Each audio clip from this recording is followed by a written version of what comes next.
Hello, I would like to welcome you to our podcast of the project Digital Transformation of Inclusive Youth Work and our short talk with one of authors of our manual, Youth in Digital Environment.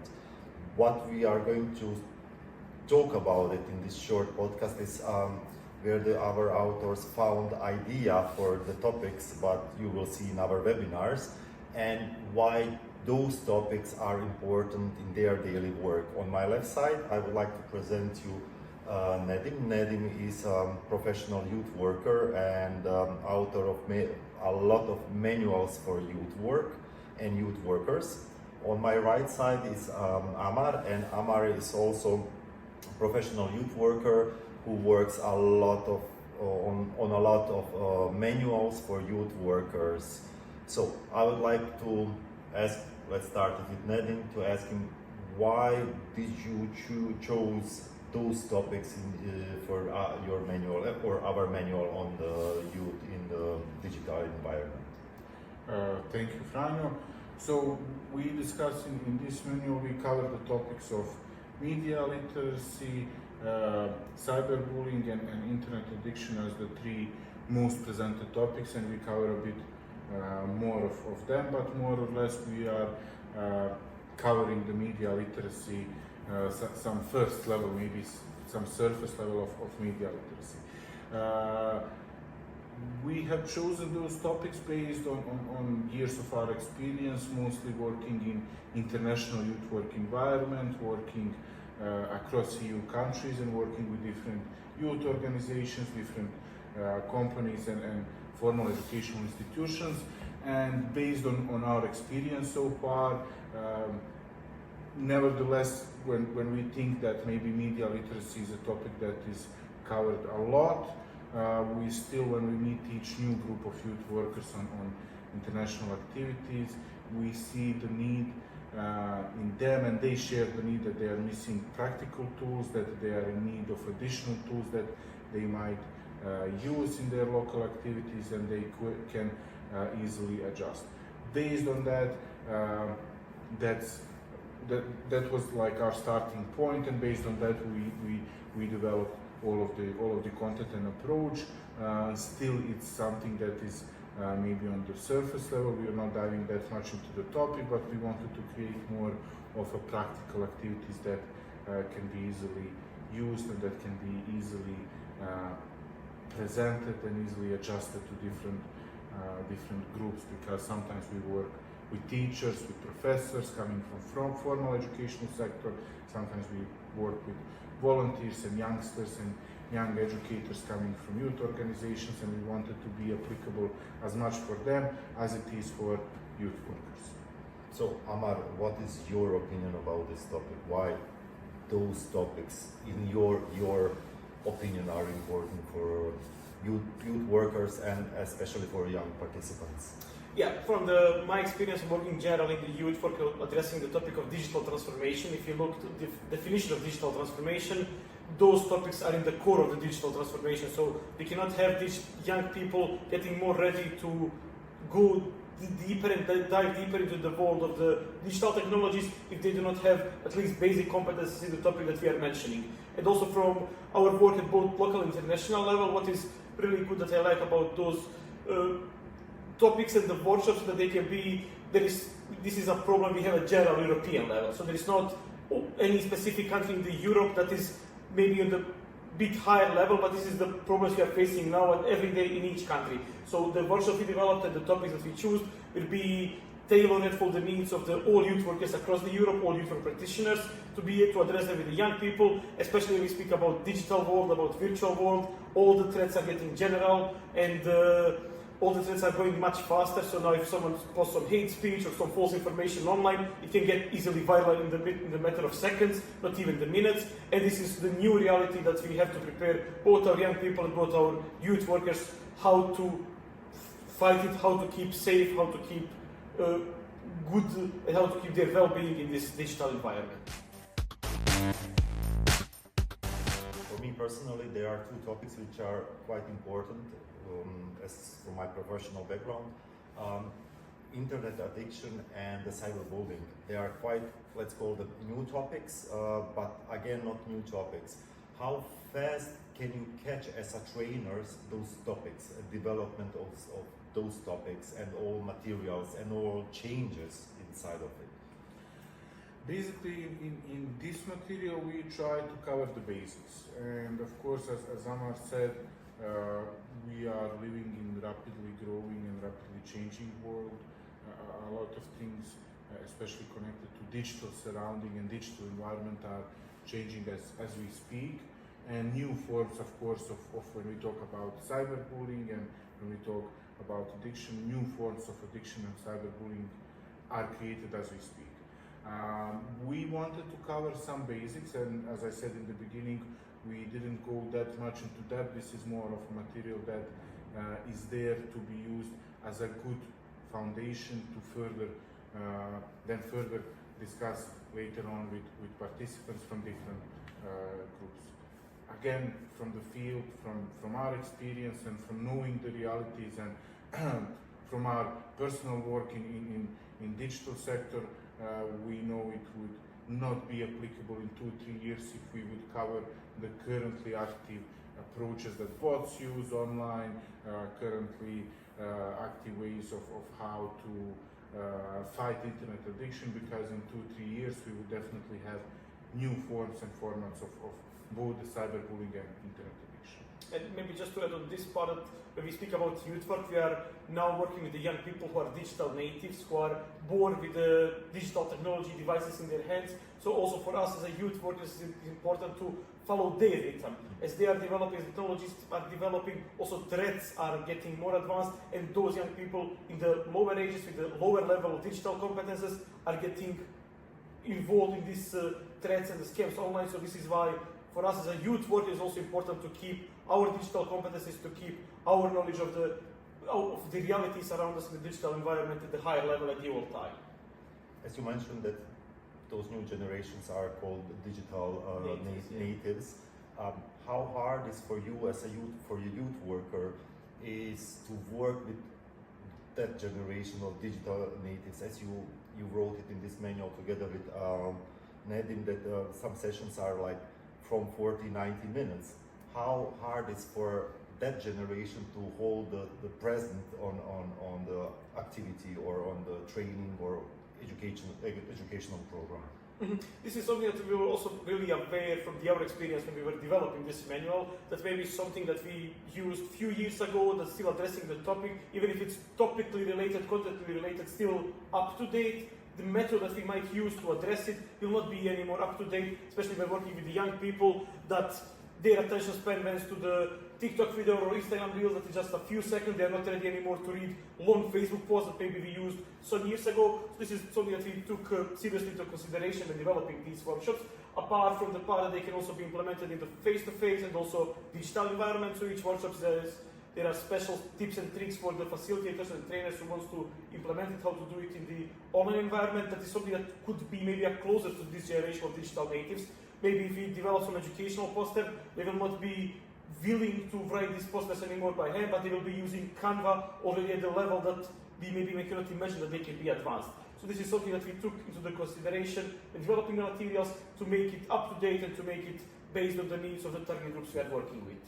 And maybe also to add both, so the sessions themselves are presented in a way to be implemented in face-to-face environment, and they have suggestions on what tools to use to be presented online. But besides that, each specific activity in the session is dedicated in a way that they are more it's more participatory learning, and learning through activities, more experiential learning, rather than it is just giving inputs and presentations for youngsters.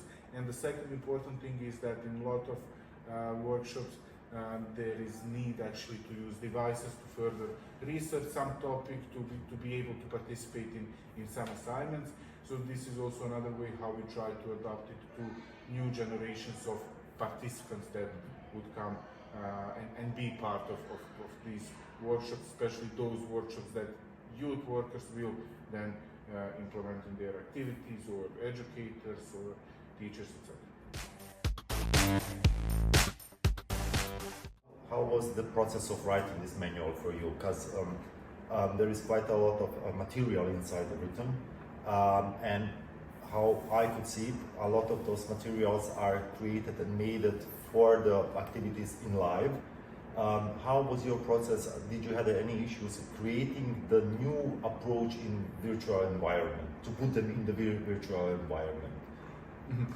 More or less, there is not too much new things that we present, but how we present it, how the whole approach is based, it's based on what we saw that functions in real life. Because a lot of times we can see educational materials that look great on paper, but when we test them in reality, it doesn't look that great. So maybe one of the main pluses of the whole material is actually that it's applicable, that we tested it as part of a larger training course, and it has shown as something that is applicable in real life.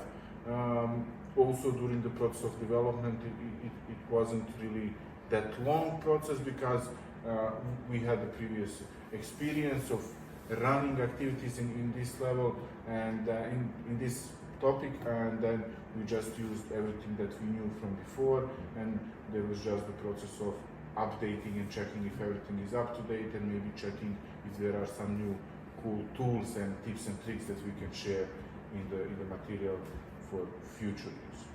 How is that for you, Amar? How was the process of passing from the in live activity to digital activity materials? Or yeah, this is also something apart that we all know with the COVID-19 pandemic and this transformation that all the youth work sector had to do to digital environment. We know all the issues and the problems that we had at the first days when we were really not sure how to use properly some digital tools. But now already also young people and youth working on the target group are expecting the higher level, because they are now able to provide a higher level of activity. So that's something we also took into consideration. If you are doing something in a digital environment by using digital tools, to be up to date with the expectations and the needs of the final users.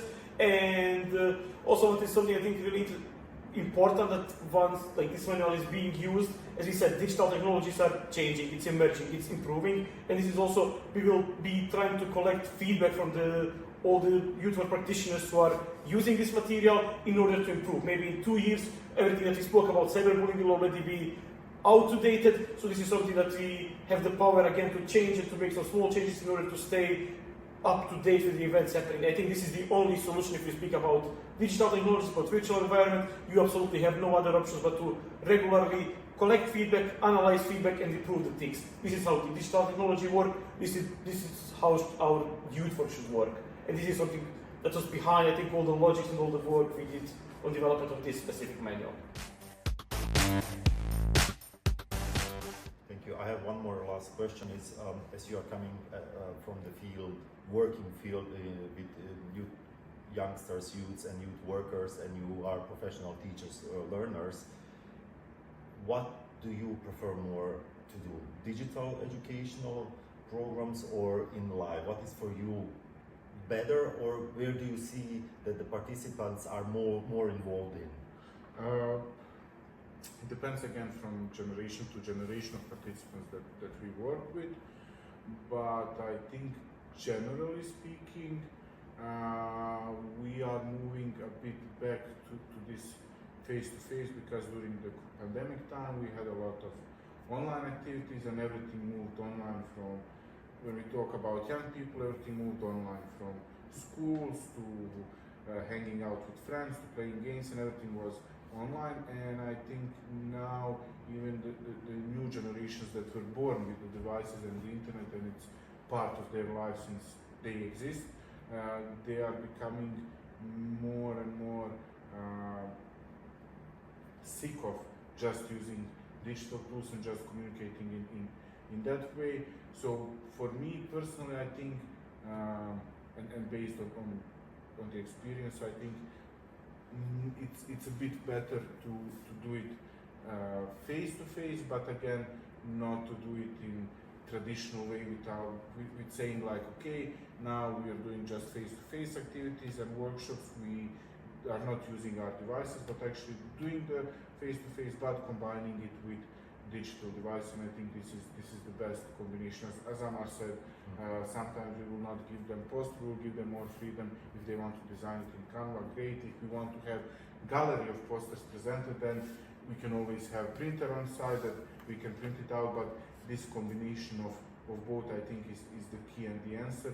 And I think moving everything just online is not always the best, because there are more and more things now happening online and they are less and less visited. I have a feeling like it's like that.